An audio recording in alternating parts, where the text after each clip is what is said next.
Welcome to the show, Asa. Thank you for having me. Oh yeah, my pleasure. What is your clean date?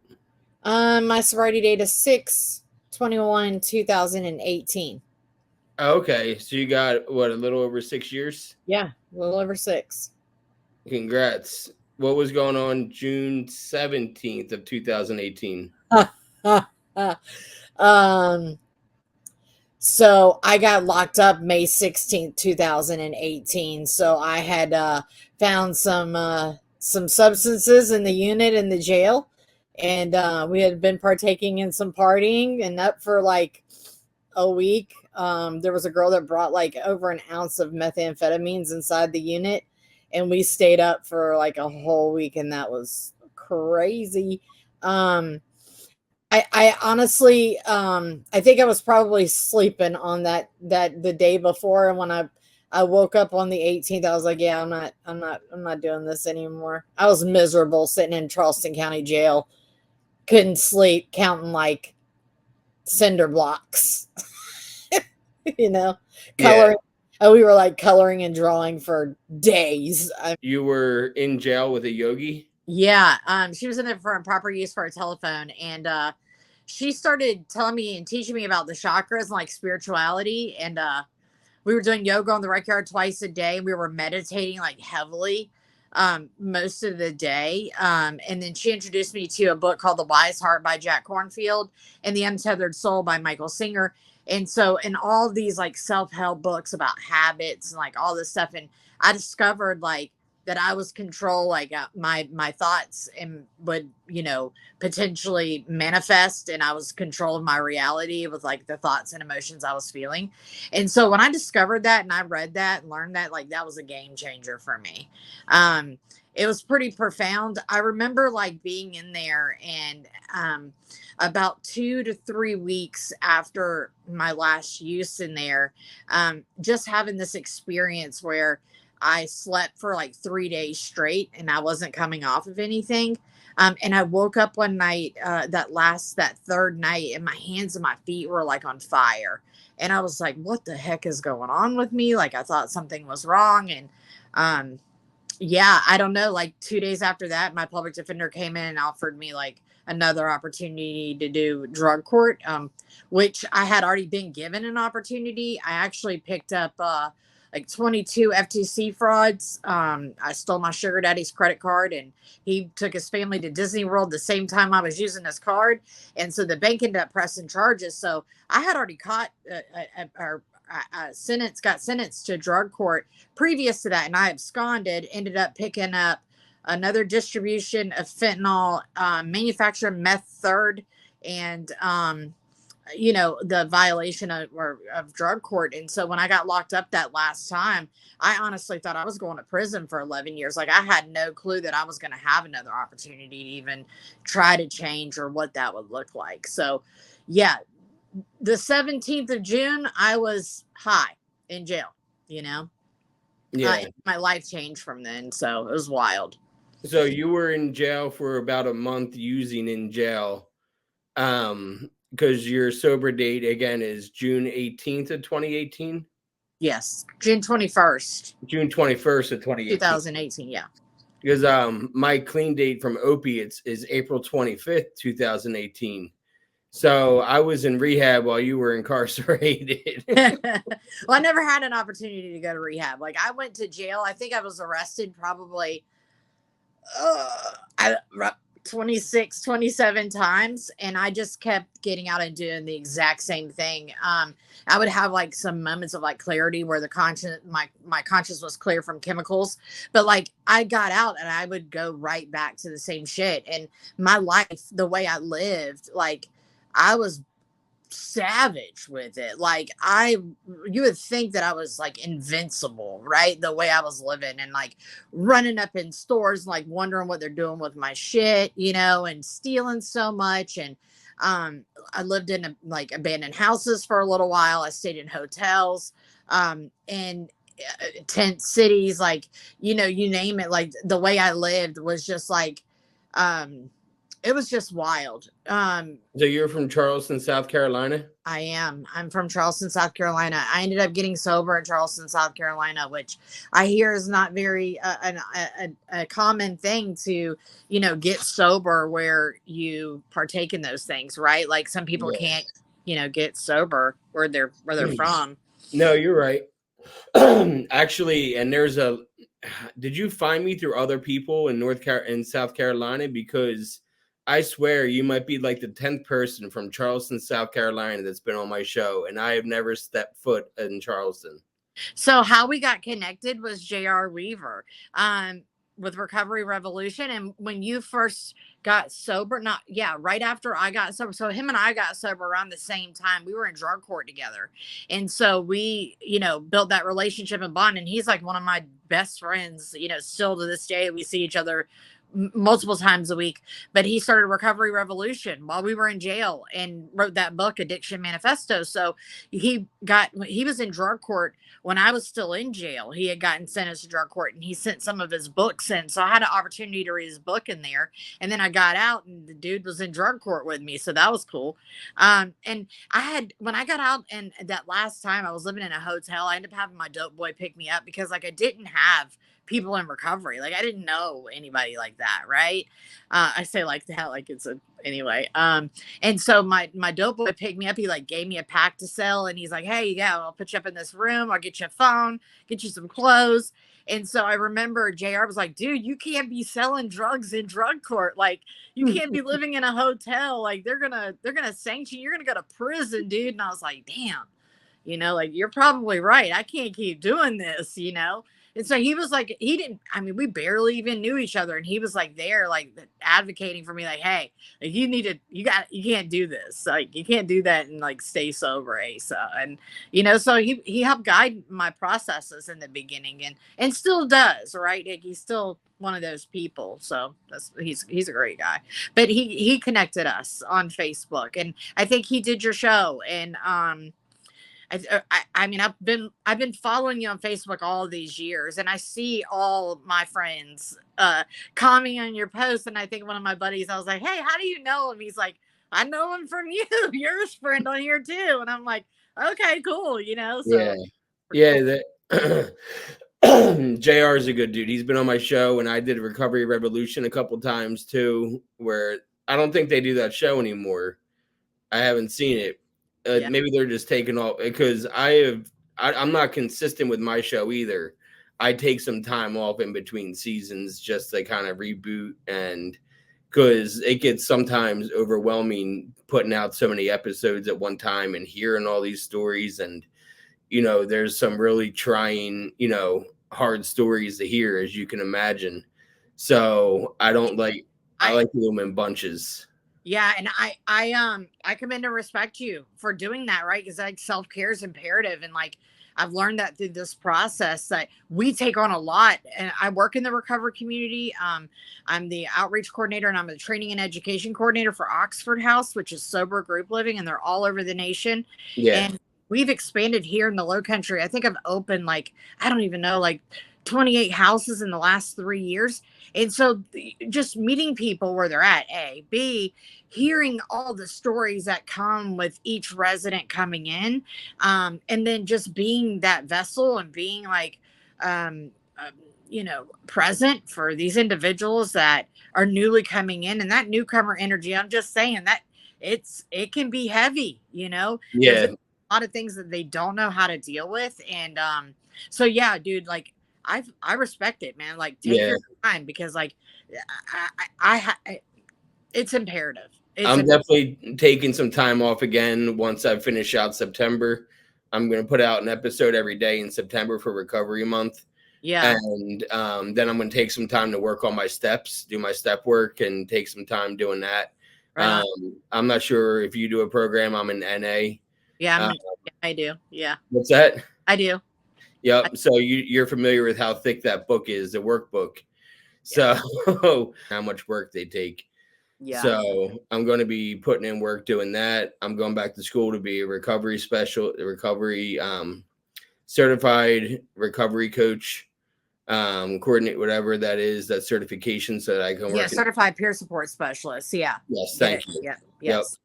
So I'm going back to school to do that. I'm going back to school to be a therapist because I'm already halfway through that degree. Right on. Because I wanted to be a therapist when I was 18 years old. So when I did go to college, that's what I was studying to be. And then I dropped out, a year and a half into college. So I got 3 semesters done. So I'm like already halfway there. So I might as well finish it out. Yeah, right on. So you're born and raised in South Carolina? I am. Yeah, Moncks Corner, South Carolina. It's probably about 20 miles from Charleston. So, yeah, the whole clinician path, I thought about that too. And I've been a peer support specialist since 2020.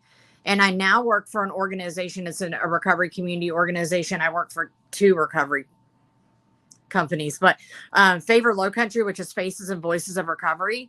It's the Low Country chapter here in Charleston. And so we train individuals to become peer support specialists. And I just did a week-long training to be able to be a facilitator of that. So that was pretty wild to do that.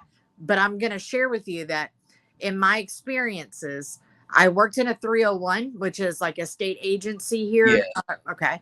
And so I worked as a peer support specialist then, and I started my education journey, and I got my associates in arts. I'm now in my bachelor's at College of Charleston, I'm in my senior year, but I'm minoring in communication and sociology. I was going to go to the clinician route, but when I worked in the 301 as a peer support specialist, I discovered that I did not want to do that. Not only it was the workload really heavy for the clinicians.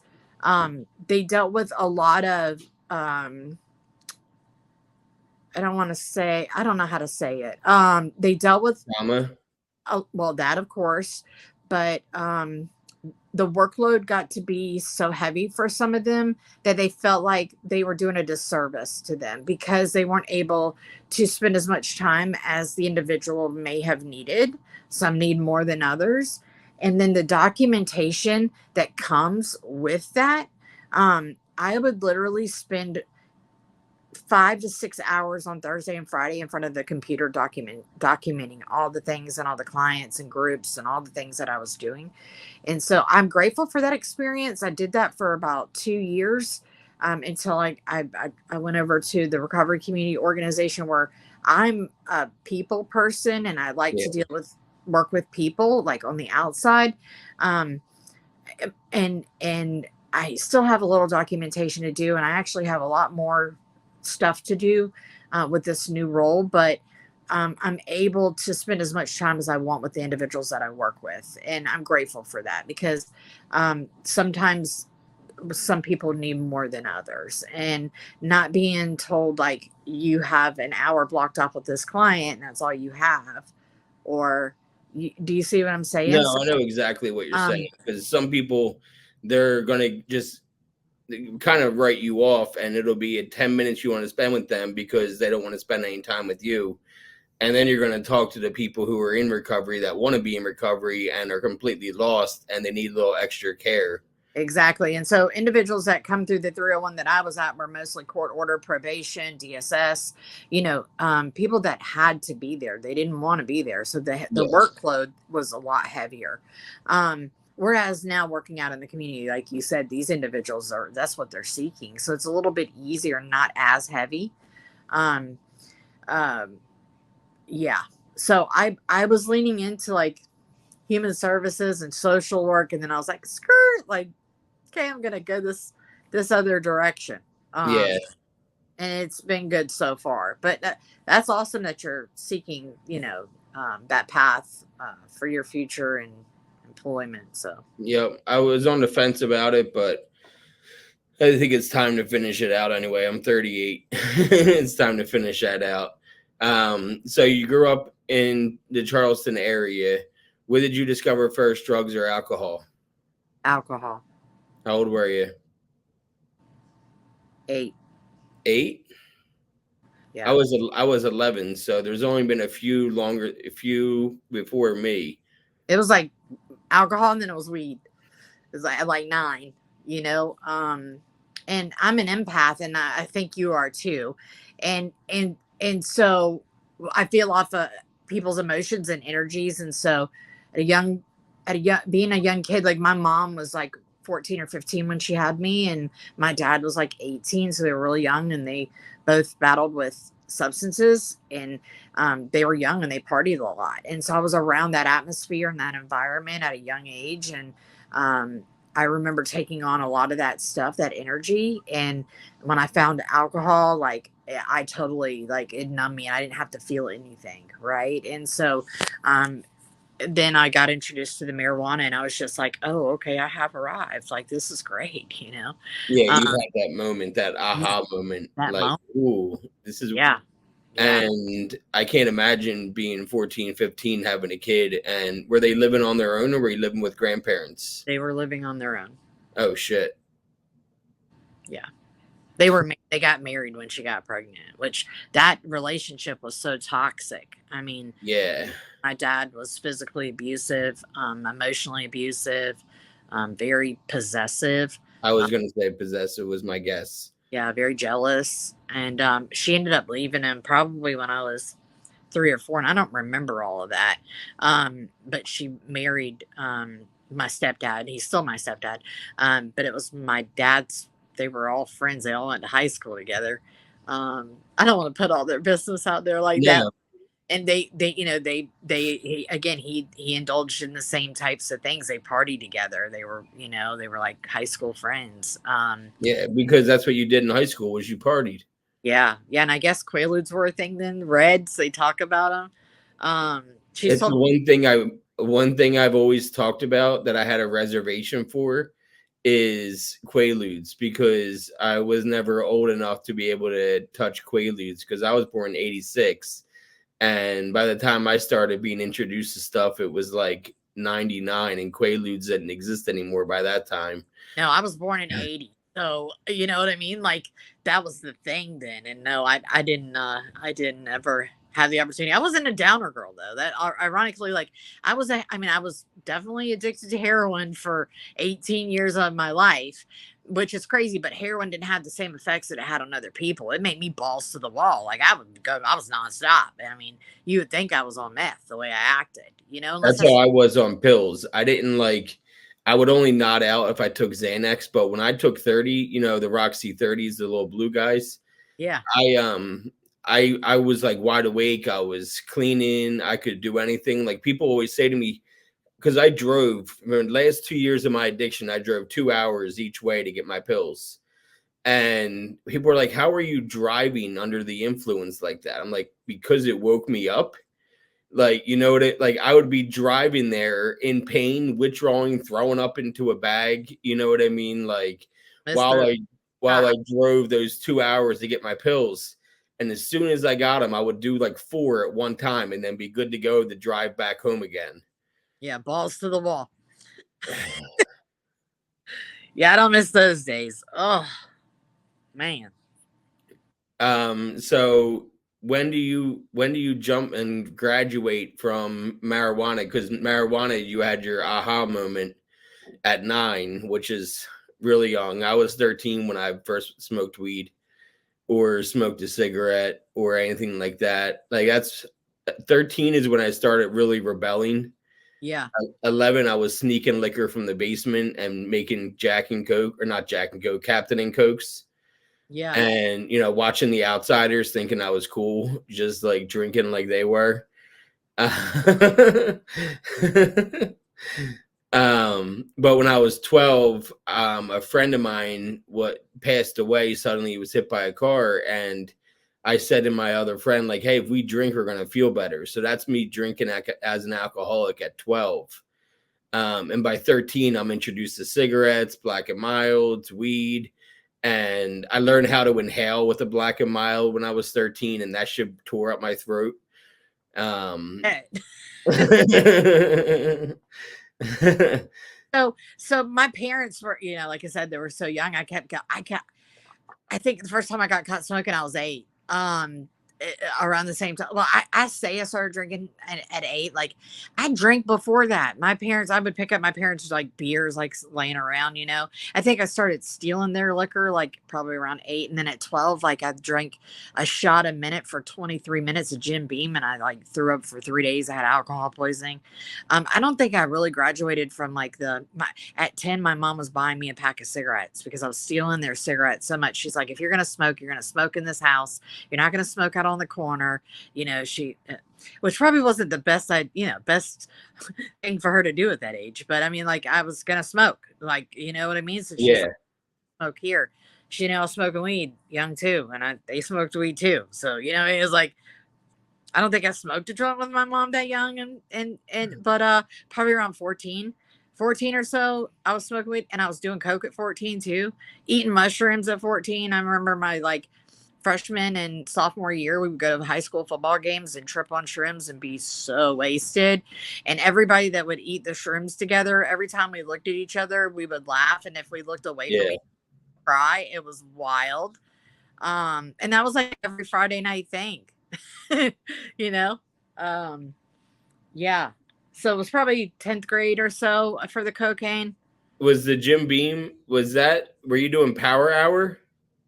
I don't know what it was. We I was, we used, we used to call that Power Hour, where except we did it with beer.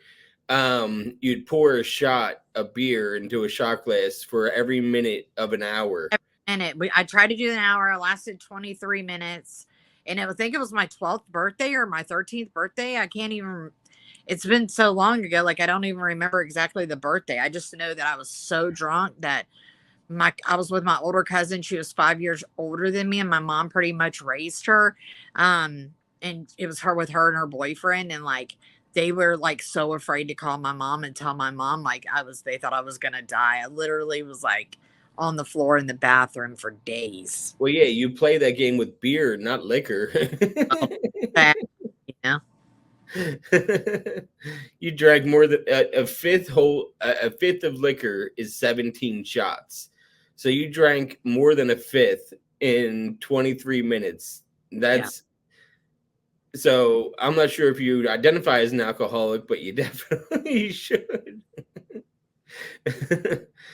I definitely identify as an alcoholic.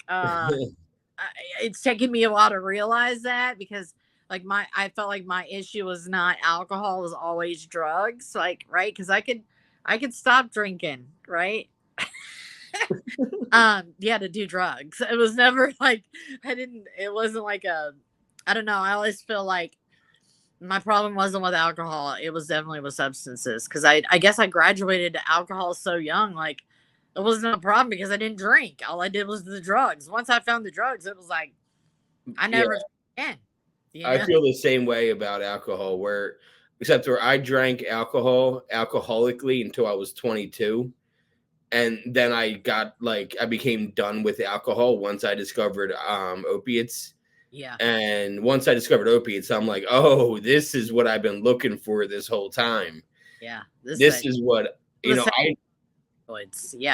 I knew I was an addict day one. You know what I mean? Like, from the first time I snorted a 30, I was like, okay, I'm a drug addict, but I'm never going to do heroin, and I'm going to be able to do these. I'm going to keep a job, and yada, yada, yada. And I made all these rules for myself because I knew I was addicted to it and knew that I was going to do anything I could to have this in my body every single day. And I went that way for 10 years. You know what I mean? 9.5 years. If I'm going to be exact about it. But the only time I drank was if I was at family functions and I was high and I wanted to masquerade that I was drinking, and maybe they think I'm drunk right now, but really I'm just high. You know what I mean? So I would only drink as a mask, but I stopped going to bars. Except when my fiance died, I drank alcoholically for a solid year. In North Carolina. I lived in Durham, North Carolina for a year. And I did coke and I drank for that entire year. So what are you going to do? I'm definitely an alcoholic. So you graduated. How old were you when you graduated to cocaine? Yeah. I'm sorry, I didn't hear that. How old were you when you graduated to cocaine? I was probably 14. And so, alcohol was so socially accepted. I remember my granddaddy was an old timer in AA, and when he passed, he had probably over 20 years of recovery.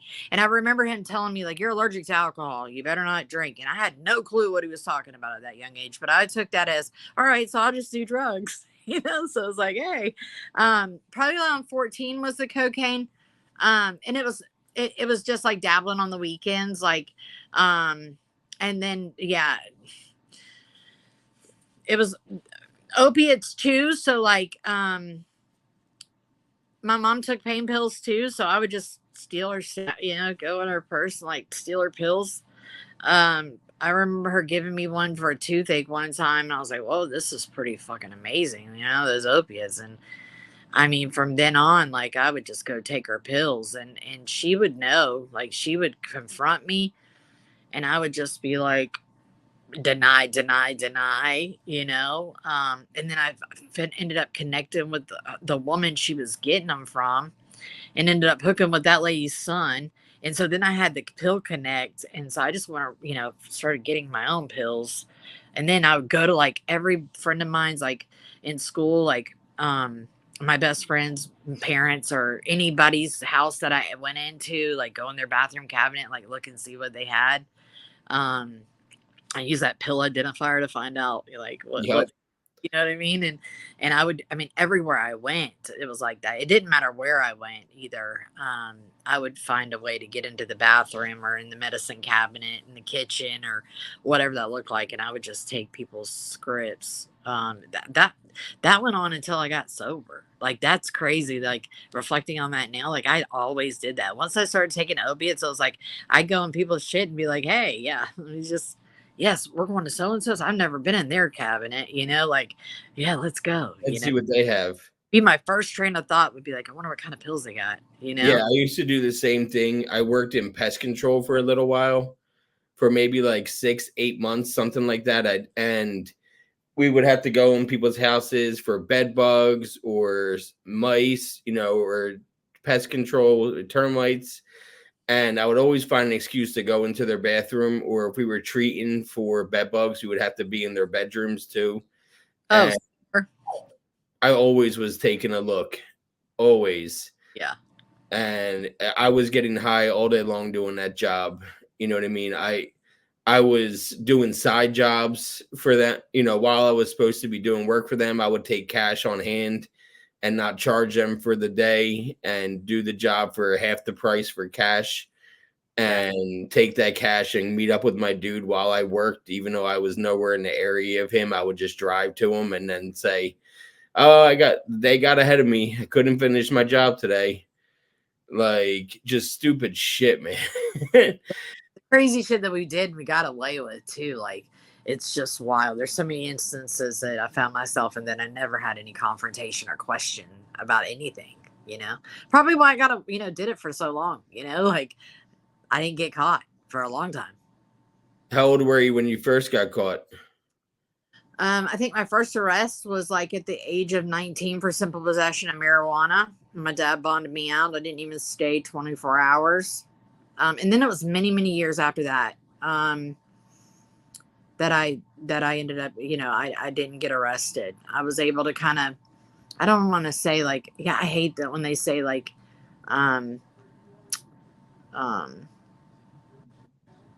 functioning addict and alcoholic, like, because it was like I wasn't. But in my mind, I was so delusional that I felt like I was functioning because I could keep a job, right? Or I had my mom's house to live in, Yeah. It's just pretty wild. I ended up getting pregnant my senior year of high school, and I did stay sober while I was pregnant with my daughter. And so that was, I think when I had her though, like I was just like back to balls to the wall. I don't think I stopped, after that until I got sober. And that was 6 years ago. So let's go with that. Well, okay, so you had your kid at 19. Now Were I you had her. still, So I was about to turn 18. Yeah. okay, were you still living at home? Yeah, I was a senior in high school when I got pregnant. Yeah. Yeah. And so your mom had you and now your daughter to live with? Um, I actually ended up moving in with my best friend in my senior year of high school. Because I switched schools. I was back and forth through.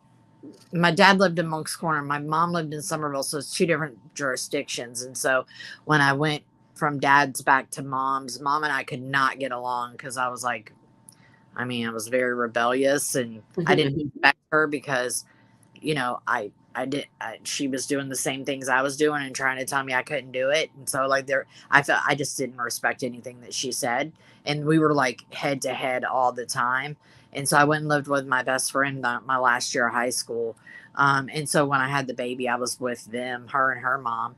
But I ended up moving back to my mom's, with my little one. Um, and we lived with her. She ended up helping me get a job at a local gym. She worked at a gym for many years. And I ended up working for her.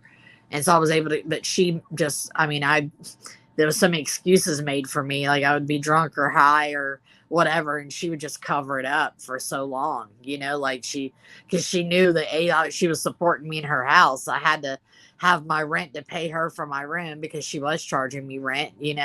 And so she just kind of let me get away with a lot of shit that most companies would not allow you to get away with. Yeah.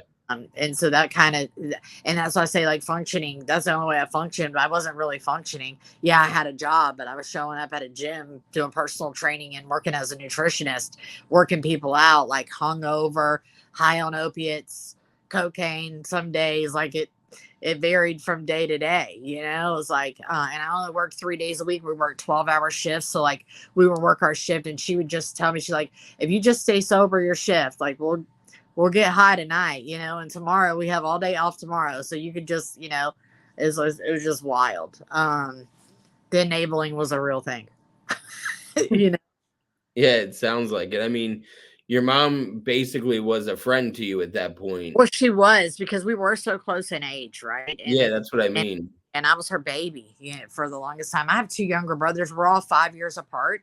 And so being the oldest and the only girl, we still have a bond and a connection, right? But it was even more then. And I feel like, she was still living out her young ages too, because she had me so young. She wasn't able to be a teenager because she was being a mom ish, the best that she knew how. Right. Yeah. And then, us being so close in age, she just, we did all the things together. She was my best friend for many years, and I feel like I was probably hers. Um, yeah, and so there was a lot of lying for each other, a lot of covering each other's asses when we were working together. So, yeah. Yeah. That's rough. That's a rough time. So when do you move out on your own or do you stay living there throughout your addiction? So my family said I'd never get married, um, because of the way I lived. Right, like I was not responsible. I was very mean. And the men that I did have, I manipulated and used, right? And they seen me doing that and being lying and cheating on them and having all these other guys over when I had a boyfriend. They always told me I would never get married. So I think when I was 25, I found a little Navy guy that was in nuke school. It was like 5 years younger than me. So he was 20, I was 25. And I made him fall in love. And we got married 6 months after we met each other. And so he got stationed in Virginia Beach and or Norfolk, Virginia. Yeah. And I packed me and my little girl up and we moved to Norfolk. And he went out to his first tour to the Mediterranean. And while he was there, I cleaned him out. Like, took him for everything that he had. I ended up having like all these dope boys living at the house, and he didn't know that I was using at all. Um, and so like I portrayed myself as definitely somebody I was not. He knew I took some pain pills here and there, you know what I mean? And I did a couple bumps here and there, but he had no clue of the extent of, the addiction that I was in. And then when he came home, the house was cleared out. and it was like a trap house with, you know, drugs running out of the house, in and out of the house. And I hauled ass to my grandparents' house in Hubert, North Carolina. Um, and Yeah, I maybe talked to him a couple of times after that, but dude, I put him through the ringer, man. He had me on his bank account for the next year after that. Like, I drained his bank account as soon as 1201 hit that night. I would take everything out of his account and like spend all of it. Like, he had nothing, and he couldn't get it changed because we were married and I was on his bank account. I wasn't present. He couldn't take me off the account. And he signed over all his rights just in case he passed away while out on tour, just as a safety precaution. And so he couldn't do anything because I was like over his whole estate, um, legally. And he went that, man, I still owe that guy an amends, man. Like, I've not reached out to him. He's married with kids now, but yeah, I kind of not kind of. I used him for everything. He fucking. I heard he ended up going AWOL and fucking going in the brig. Because he had like this mental breakdown. I feel so bad for that shit, man. I'm reflecting on it now. I'm like, fuck. They're just a piece of shit person that I was. So that was like the drugs, right? Like, the drugs and alcohol consumed me at that point, and I could not let it go. I could not shake it. It's like powerlessness, right? Like the powerlessness of it. I could not put it down. You know what I mean? Yeah, and I think it's important because there are some amends that don't need to be made. The whole point of step 9 is willing to make amends as long as they're not going to hurt somebody or hurt, yourself or somebody else. Yeah, that was the point. So, like, he's married with kids. Like, I don't want to cause any more harm on him. Yeah. I have an amends written out. I'm willing to make it at any time, and I'm not willing to cause any more. Right? No any more trauma to that guy, because like I traumatized that guy. Right? Like, yeah, that's what I mean. Yeah. So it's important that he's on your 8th step, but it's not so important that you actually go out of your way, because maybe he has not forgotten all about it, but he's moved on from that. Yeah. You know what I mean? And I feel the same way with my fiance, that she took her life, and her parents kind of blamed me. And even though I didn't make her sick, she was bipolar schizophrenic. I didn't cause that, but we did get high together. And I saw her mom in a 7-Eleven, and I like hid in the corner and just like waited for her to leave.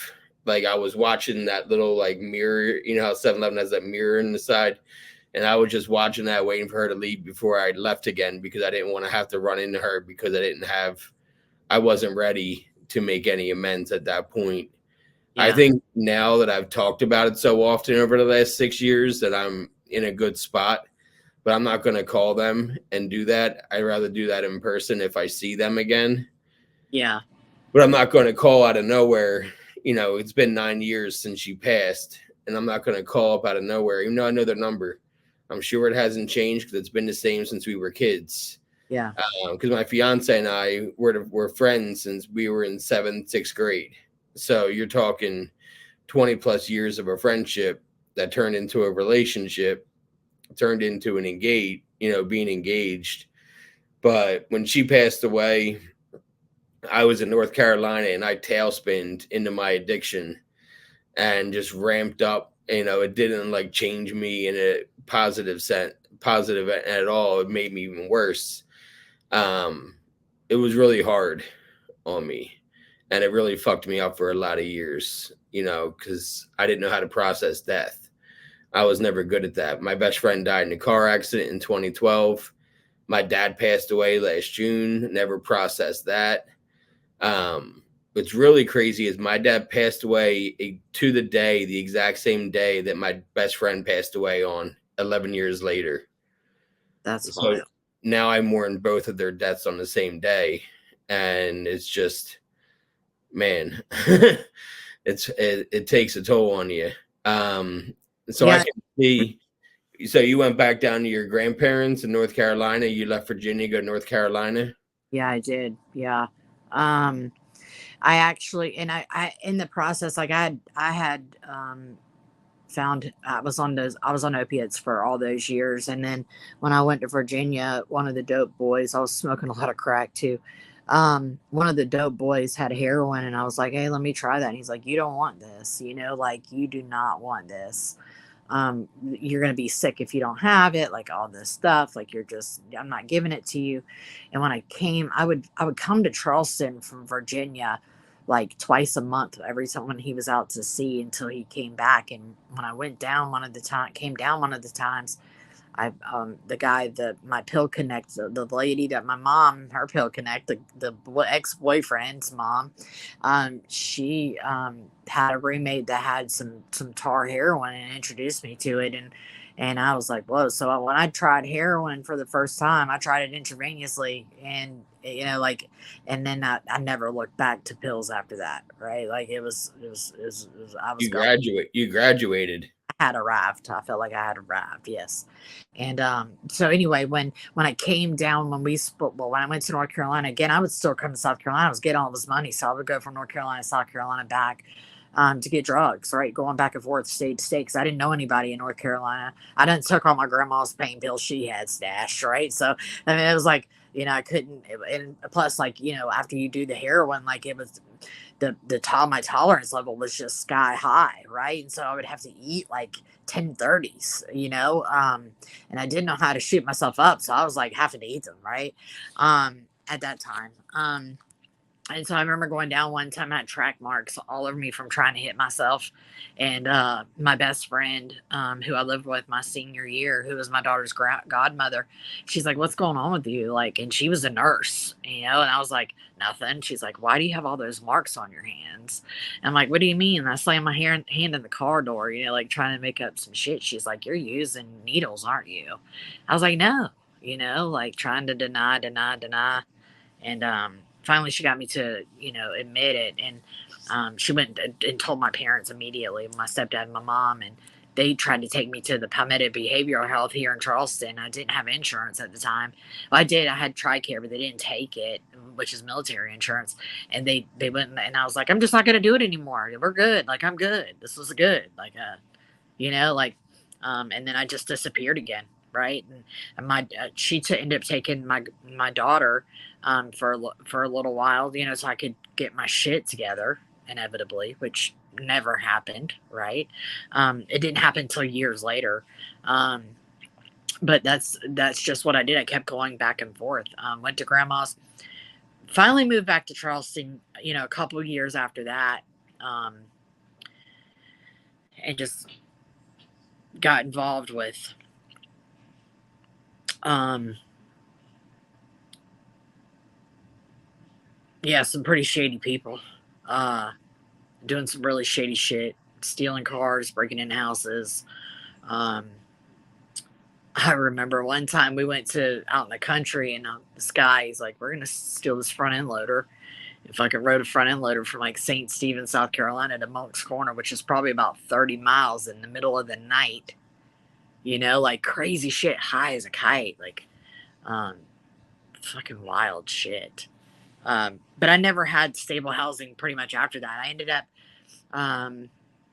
staying with all these different people on couches here and there. And I'd try to go stay at family members' house, but I'd rob them. So, of course, I'd get kicked out within a matter of days and have no place to go. So I just started surrounding myself with people that lived just like that, right? Like just lived just like me. And we did that hustle, that chase and hustle every single day.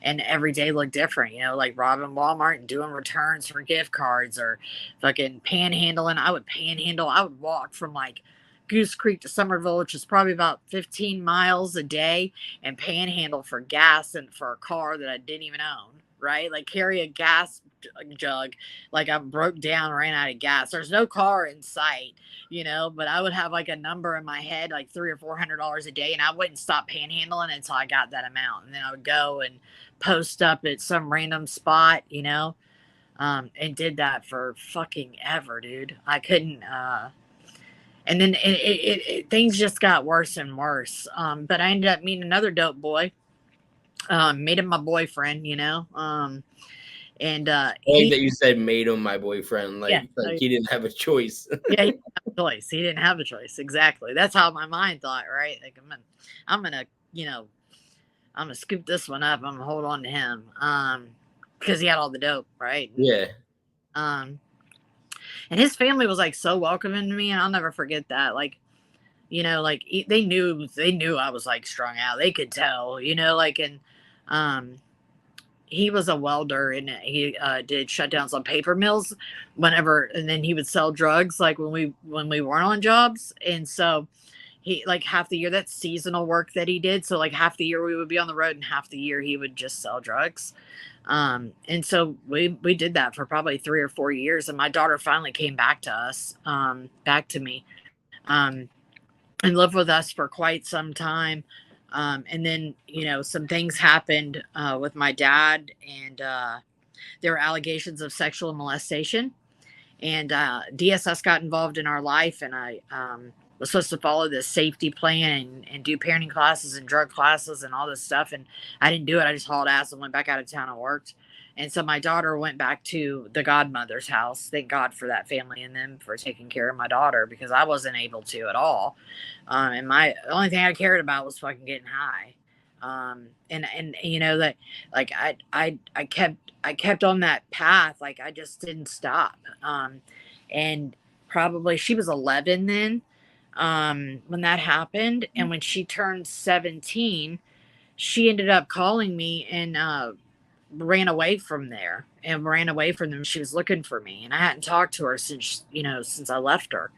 And she just wanted her mom, like, so bad, dude. And I was living in a hotel. I had already gotten caught. I got caught up, and I was trafficked for probably 3 or 4 years after I left the boyfriend, or he left me, really. And I had been in that environment, in that lifestyle, and I was conditioned to, like, be sex trafficked for years.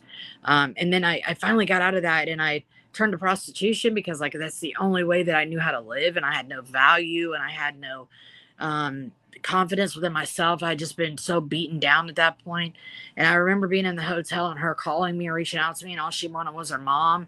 And I ended up bringing her to the hotel with me, and she was there with me for those 6 months. And I was, like, selling all the drugs, and I was had so much criminal, you know, engaged in so much criminal behavior, like stealing cars with her, and stealing from everybody and anyone. And you know, like, it was crazy, because, like, even after all the stuff I had put her through, all she wanted was her mom. And, like, I didn't know how to be a mom, like, because I was so fucked up all the time. And I got a phone call. She ended up hooking up with this guy that was, like, my age, and I was, like, not approving, right? Trying to be a mom to her, like, you can't date him, you know, like, who, like, she was gonna listen anyway. She, like, had no respect for me in, like, a mother way. Trying to be a parent all of a sudden, right? And she ended up running away with this guy, and like 2 weeks after she had ran away, I got a phone call from another acquaintance, and he was like, "Hey, I'm sitting with your daughter." I'm like, "What? Where are y'all at? Like, why is she with you? You know?" But I had talked her into meeting me the following day, you know, "Hey, let's come. Like, I love you. Like, I don't care who you date. Like, I just want to see you." And I ended up getting a call from a local hospital that she had been in a car accident, and that I needed to come to the hospital immediately. And so I go in, and I'm like, first of all, I'm dope sick. So, like, I'm trying to find dope before I go to the hospital. It's like 3 hours after I got the call. I finally showed up. I couldn't find any dope. And I was, like, throwing up, like, I couldn't even function. And I was met with the chaplain, and he was like, "Hey, your daughter's not going to make it." Like, and I was so much in denial. Like, I walked in there. We had gotten these matching tattoos of the eternity sign with a heart in it, like, right before she disappeared with the guy she was dating. And I couldn't even recognize her laying in that bed. Like, I didn't even know, because, like, the bodily injury was so intrusive that her body was swollen, and she didn't look like herself. And I remember lifting up that sheet and, like, looking for the tattoo to, like, see if it was really my fucking kid, you know? And to be honest with you, JD, like, I sat by her side that day for like 5 hours. I couldn't get a hold of any family member. They were keeping her alive so that the family could come say their goodbyes to her. And of course, I'm calling everyone, and I hadn't talked to my family in so many years. And so nobody ever showed. And like, I remember sitting by her side and like feeling her energy leave her body when she passed. And that was one of the most profound spiritual experiences I've ever had in my life. And it's honestly led me to where I am today. Because in those moments, like, I discovered that there's more to this life than prostituting and selling drugs. And like, there was something way bigger than me, and something that I couldn't explain, but I wanted to find out what the fuck it was. And so I started to seek in those moments, in those years after that. And in those first couple of months, like, and actually the first 2 years, you know, I didn't know, like, I didn't really have anything to live for. So like, I just kept like going really, really harder and harder and harder, and spiraling even further out of control. And you were talking about the synchronicity, like the dates, like you're talking about grieving for those 2 days. And the next time I got locked up was her birthday of that year. And that's when I caught all the charges from the sugar daddy. And I sat in a county that I'd never been in, this little county jail. And I sat there for like 5 or 6 months, and I ended up getting to the drug court. And then I got locked up on the day we buried her the following year. And, or probably so she passed in 2016. 2006, November 2016, I got locked up. I got locked up the day that she died the following year. And then I got locked up for the last time the day that we buried her in 2018. And I never even knew the correlation of the dates until reflecting back on my like fucking NCIC check that I did for later on, that the correlation of the dates had lined up like that. And like, that was something way bigger than me. Right. And everything like leading up to even today, like everything just keeps aligning, is synchronized, right?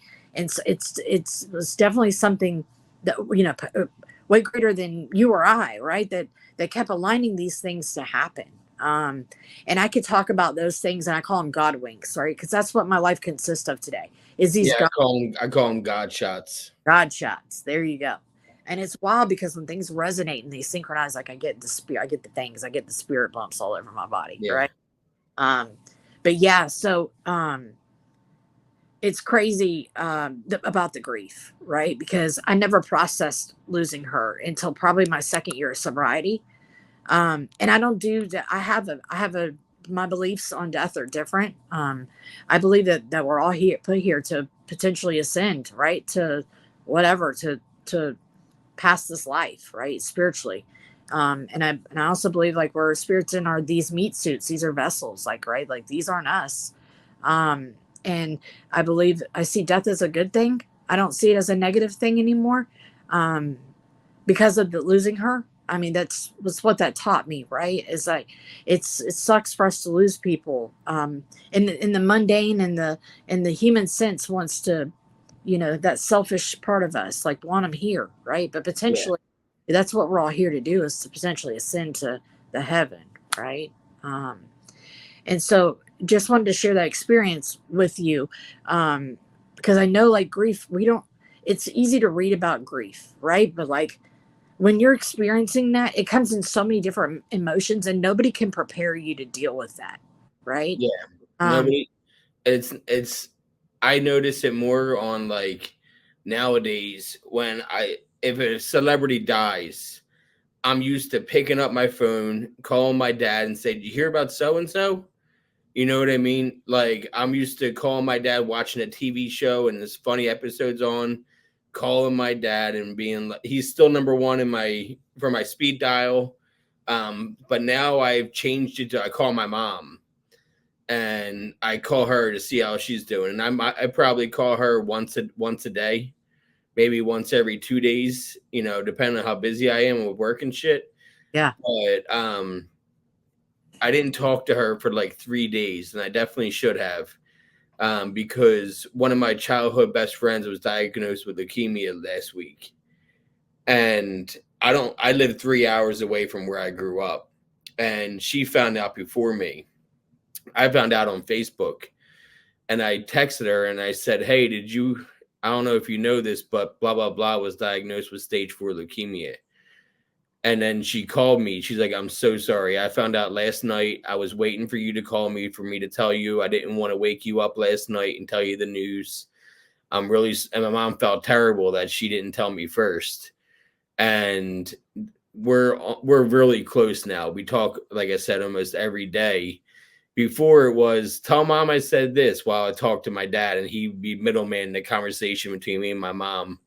I always joked around. My mom always called me by accident. She would throw her phone in her purse and it would automatically ring to me, and I would hear her doing shit. But now when I call my mom or she calls me, we're actually calling to talk.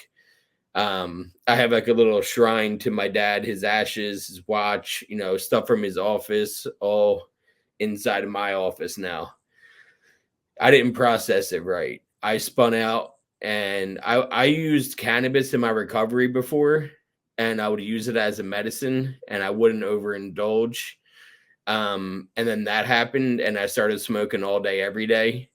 I had a psychiatrist because I'm bipolar, and my psychiatrist, he felt bad for me. I had him write me a script of Ativan, abuse that.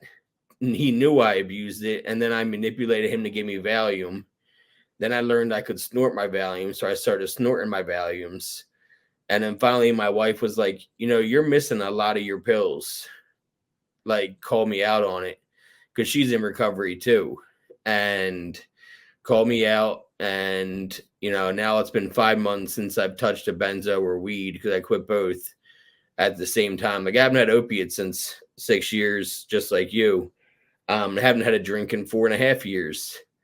But completely abstinent and clean has been 5 months now. Good for you. My first 420 without weed since I was 13. I still celebrate 420, but I love the smell of weed. Like, I live in an apartment complex right now. We're working on buying a house, but and everyone smokes around us, so it comes through the vents, and I'm like, I wish they just make potpourri, right? Like, I'm living vicariously through my neighbors, right? Like, I don't see. I think, like, me and my fiance talk about this all the time. Like, when we're like 80 years old in our rocking chairs on our front porch, like, we'll smoke a joint, right? Like, Yeah. and I don't know if that's gonna ever come, but we can, wishful thinking. Like, I don't know. I had some really good times, and it was calming for me. It was very therapeutic for me at many times in my life. I just know today I don't. I've got too much going on. I want a clear head. I'm trying to finish school. Yeah. I work with others in recovery, trying to be, a leader, right? Outstanding citizen in recovery. Correct, right, exactly. No, I feel that. I'm the same way, where I'm like, okay, I'm just done with it because I don't trust myself with it anymore right now. And that part, right? Like, I Yeah. don't even want to try it and, like, see maybe I can do it or not, because I don't know if I can, because I'm not willing to, like, open up that door to, like, oh, so okay, so then it might be okay for me to, like, do a pill. Like, I already know, like, the pills are. I don't even. I used to tell a joke on stage that weed is the innocent bystander. When you watch Cops, people, be a domestic dispute, and the husband hit the wife or something like that, and he's been drunk or he's been using, and the cops will show up and be like, okay, we found cocaine, he's been drinking beer, and we found weed. Like, weed's always in the wrong place at the wrong time with the wrong people. Yeah. Like, weed was never out. Nobody's ever smoked a blunt and then hit their wife. You know what I mean? Right. They would maybe, smoke a blunt, eat the leftovers in the fridge, but they sure as shit were on cause of domestic dispute. But yeah, I'm the same way. Maybe when I'm like 70, 80 years old and I'm retired, then that's a different thing. But right now at 38, I need to have my head leveled on, and it's just not for me right now. Yeah, me As either. simple as that. And I think what's crazy too, and it kind of go off of our combo a little earlier about the amends. It's wild because now I have this, like, amazing fiance, like, that I'm trustworthy to, that I don't manipulate, that I don't cheat on, that I don't do all these things. So being able to make those living amends with him has been like an amazing experience. We have this healthy relationship, but he also has a 10-year-old daughter. And so from the time that I really fell off when she was 11, right? And my daughter, I'm able to now be a present mom for this little girl, whose mom is not in her life, right? And she's going through the same battles and challenges that I did with substances. And so it's wild, like that, again, those synchronicities and that full circle that my life has come, and where I'm at today, right? And have all these gifts and stuff in my life. So it's pretty well. Yeah, it's definitely, you're living amends now, you know what I mean? And Yeah, being able to take care of someone, it's not going to bring your daughter back, not at but all. if anything, your daughter sent you this guy with this girl so that you could start over again and start fresh and try to make it work this time. Yeah, I believe that wholeheartedly. And I believe that she is one of my spirit guides and helps guide me. I feel her throughout the day. There's things, the songs that come on. It's just, it's wild. And I do Yeah. connects with me in a lot of ways. It's I didn't believe in God the first time I did my steps. The first time I did my steps, I was in AA. I was really apprehensive about using the word God, to the point where my sponsor we were doing step 3, and he was saying, you have to say, let go, let God. And I was like, I'm not going to say it. And he was like, but you need to for us to move on to step 4. And I was like, what if I get let it be tattooed on my arm? And Okay. he said, if you get that tattooed on your arm, fine, we can do a step 4. So I went out that night and I got a tattooed on my arm by my friend.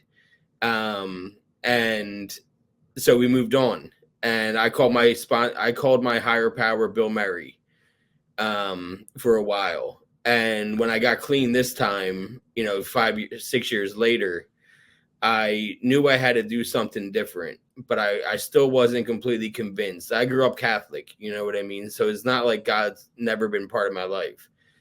Then I had a dream one night that I walked into an AA room, and my dad was sitting there, and he said, welcome back. We've been waiting for you. That's good shit. Yeah. Called my mom like immediately. Turned out my sister, my brother, and her all had a dream with my dad in it in the same week. Oh, that's wild. That's good stuff, though. Yeah. And I'm woo woo. I'm woo woo like that. It is what it is. I do all kind of Yep. woo. So. Well, thank you for sitting down and chatting. I'm glad you're at where you're at right now. It seems like you're in a great mental state of what you're doing, and I love what you're doing for the community and giving back. Like, that's fucking awesome. Thanks, buddy. It's a very trying job, but it's worth it, I'm sure. Yeah. It's very rewarding, but like we said earlier, it's so heavy sometimes, and I have to make sure that I keep my cup full. And it looks so different from time to time. It can look like a sound bath, it can look like Reiki, it can look like water, it can look like meditation, it can look like nature. It's just imperative that I continue doing the inner work too, right? So yeah, but thank you for having me today. And I'm proud of you, and welcome back, bud. Yeah, thank you. We'll see how long I can keep it going, but I'm definitely going back to once a week. Anything like, I know some guys. I mean, we can, if you ever just want to chat, you need someone to vent to, like, I'll be at ear. Hit me up in Messenger, like whatever you need to do. I appreciate that, Asa. Have a great night. Sure. All right, bye. Bye.